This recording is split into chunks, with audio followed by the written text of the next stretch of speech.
Hello student, welcome to my channel math tutorial. I am Sarita. आज हम करेंगे class 8 chapter 5 exercise 5.2 का question number 4।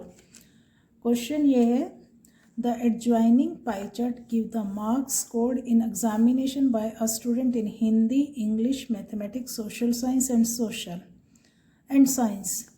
If the total marks obtained by the student were 540, answer the following question। हमें एक pie chart में एक बच्चे के मार्क्स दे रखे हैं, स्टूडेंट्स के मार्क्स हैं, बट वो मार्क्स जो हैं वो एंगल की फॉर्म में दे रखे हैं। जैसे सोशल साइंस के जो मार्क्स हैं वो 65 डिग्री का एंगल बना रहा है, और जो साइंस के मार्क्स हैं वो 80 डिग्री एंगल, हिंदी के मार्क्स 70 डिग्री, इंग्लिश के 55 एंड मैथमेटिक्स के 90 डिग्री। और उस बच्चे ने, स्टूडेंट ने स्कोर कितना करा? टोटल 540 स्कोर करा है। अब इन्हीं इंफॉर्मेशन से हमें कुछ क्वेश्चंस के आंसर देने हैं। फर्स्ट पार्ट ये है, in which subject did the student score 105 marks. किस सब्जेक्ट में उसके 105 मार्क्स आए हैं? हमें मार्क्स यहाँ एंगल की फॉर्म में दे रखे हैं और हमें बताने कि किस सब्जेक्ट के 105 मार्क्स हैं। इसके दो मेथड हैं।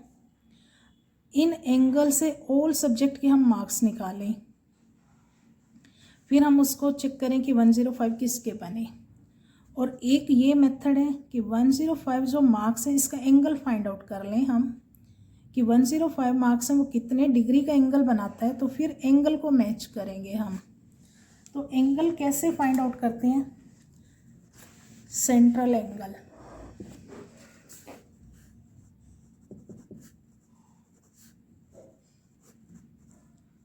सेंट्रल एंगल फाइंड आउट कैसे करेंगे? पहले जो मार्क्स हैं हमारे 105 और टोटल 540, इसको फ्रैक्शन में कन्वर्ट करेंगे। लास्ट क्वेश्चन में भी हमने करा था। अगर मान लो एक बच्चे के 3 या 4 सब्जेक्ट के मार्क्स दे रखे हैं, पहले हम उन सब का टोटल करेंगे। 3 या 4 सब्जेक्ट के मार्क्स हैं उनका टोटल करेंगे और हर सब्जेक्ट के अपॉन टोटल करेंगे तो वो फ्रैक्शन मिल जाएगा। जैसे मान लो इंग्लिश, हिंदी, साइंस, इन सब के मार्क्स दे रखे हैं, इनका हम टोटल कर देंगे। पहले टोटल जो मार्क्स आ जाएंगे तो फ्रैक्शन में कैसे कन्वर्ट करते हैं? इंग्लिश के मार्क्स अपॉन टोटल, तो ये उसका फ्रैक्शन पार्ट आ जाएगा। और ऐसे ही हिंदी के मार्क्स अपॉन टोटल, साइंस के marks upon total, fraction part. फिर सेंट्रल एंगल कैसे निकालते हैं? इंटू 360 कर देते हैं। फ्रैक्शन इंटू 360 तो सेंट्रल एंगल मिल जाता है। इसी तरह से हम सेंट्रल एंगल कैसे निकालेंगे? पहले फ्रैक्शन फाइंड आउट करेंगे। फ्रैक्शन में हमारे पास उसके एक मार्क्स हैं 105, हमें पता नहीं कौन से सब्जेक्ट के हैं। 105 अपॉन 540 टोटल मार्क्स, तो ये कैंसल आउट हो रहा है। 5 2 ज़ा 5 1 ज़ा 5 1 5 8, फिर 3 से दोबारा 7 7/36, ये एक फ्रैक्शन पार्ट मिल गया उसका सब्जेक्ट के मार्क्स का। और इसका सेंट्रल एंगल कैसे निकालेंगे? 7/36 इज अ पार्ट, और कंप्लीट एंगल का ये कितना पार्ट बनेगा? Into 360 degree. 360 डिग्री को मल्टीप्लाई करेंगे तो हमें एंगल मिल जाएगा। ये कैंसल आउट हो रहा है। 10 × 7 70 डिग्री। तो अब ये जो सेंट्रल एंगल है 70 डिग्री, 105 मार्क्स से 70 डिग्री का एंगल बन रहा है। और वो कौन से सब्जेक्ट का बन रहा है? हिंदी का। 105 मार्क्स हैं तो 70 डिग्री एंगल बनता है हिंदी का। तो इस क्वेश्चन का आंसर बनेगा, हिंदी में उसके 105 मार्क्स हैं, तो answer is Hindi. And second part, how many more marks were obtain by the student in mathematics then in Hindi.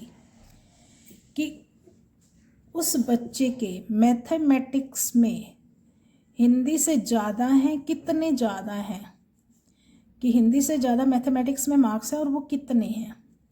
अब हमें ये पाई चार्ट देखने से ही पता चल रहा है कि मैथमेटिक में 90 डिग्री का एंगल है और हिंदी का 70 डिग्री का है। तो मैथमेटिक्स में ज़्यादा तो हैं, बट कितने हैं वो कैसे निकालेंगे? मार्क्स इन मैथ कैसे? पहले हम इसका एंगल देखते हैं। एंगल है 90 डिग्री का। ये पूरे एंगल का कितना पार्ट है? पूरा एंगल कितने का? 360 का। तो 90 डिग्री जो है वो कितना पार्ट बनेगा? 90 डिग्री अपॉन 360। पूरे का ये 1/4 ही तो बन रहा है। पूरा 360 का है और 90 उस कितने को रिप्रेजेंट करेगा? 1/4 को। अब ये 1/4 मार्क्स का कितना पार्ट हो जाएगा?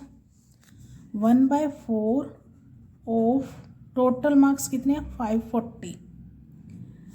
4 से कट रहा है, 4 1 सा 4 3 सा 12, 135। तो ये उसके मार्क्स इन मैथमेटिक्स। मैथ के marks minus Hindi marks. Hindi के मार्क्स ऑलरेडी गिवन हैं, हमने फाइंड आउट करे हैं कि 105 थे।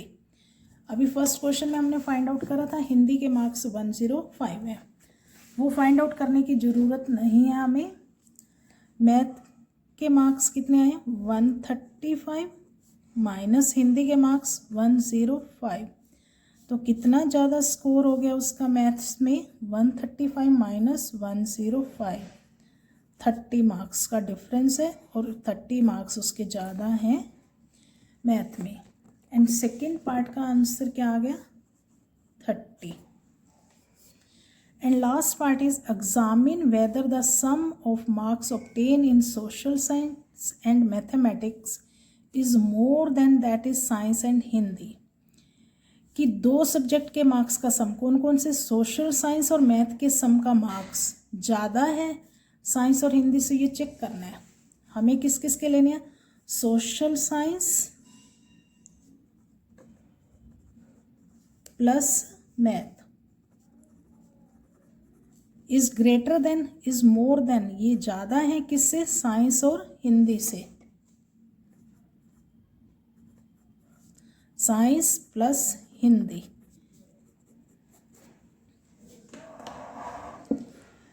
सोशल साइंस, अब इसमें बुक में एक हिंट दे रखा था, just study the central angle. अगर नहीं भी दे रखा हो तो हम क्या करेंगे? पाई चार्ट में देखेंगे सोशल साइंस और मैथ का।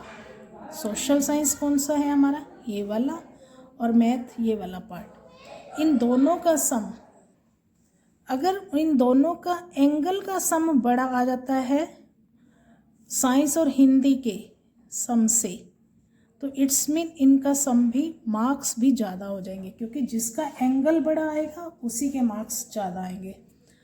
सोशल साइंस का एंगल कितना है? 65, मैथमेटिक का 90। 65 डिग्री प्लस 90 डिग्री। और साइंस में कितने का एंगल है? 80 डिग्री और 70 डिग्री। साइंस का 80 डिग्री और हिंदी का 70 डिग्री। इन दोनों का सम कितना आ रहा है? 5 और 155 डिग्री। और यहाँ पे 80 डिग्री, 70 डिग्री, 150 डिग्री। तो ये वाला पार्ट बड़ा आ रहा है, तो इस पार्ट का एंगल बड़ा है तो इसके मार्क्स भी ज़्यादा आएंगे। इसका एंगल छोटा है तो मार्क्स भी कम आएंगे। तो इसका रीज़न हम लिख सकते हैं, part which is greater angle has greater marks.